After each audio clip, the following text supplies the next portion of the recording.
ఈ చీని పండు అంట. మీరు దీన్ని ఎప్పుడైనా చూసారా, ఎప్పుడైనా తిన్నారా? చూడండి చెట్టు, చూడండి పండ్లు చూడండి, ఇది పండ్లు చూడండి, చీని పండ్లు బాగా హైలైట్, చాలా బాగున్నాయి చూడండి ఫ్రెండ్స్. ఇప్పుడు నేను ఒకటి తింటున్నాను మీకోసము.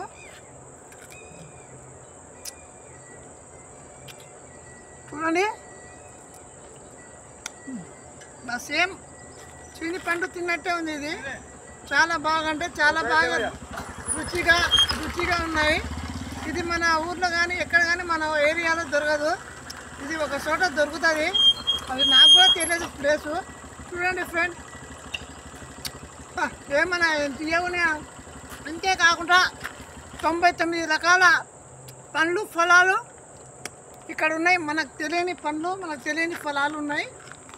చాలా అంటే చాలా బాగున్నాయి. ఇది ఒక తోట అన్నమాట. లోపలికి పోయే కొద్దీ టోటల్ అంటే రకరకాలు ఉన్నాయి. ఇప్పుడు ఏమంటే పొద్దుపోయింది, మీకు చూపిద్దామంటే లైట్లు కూడా ఫెయిల్ అవుతున్నాయి. అందుకని మీకు మళ్ళీ చూపిస్తా ఫ్రెండ్స్. Okay, bye.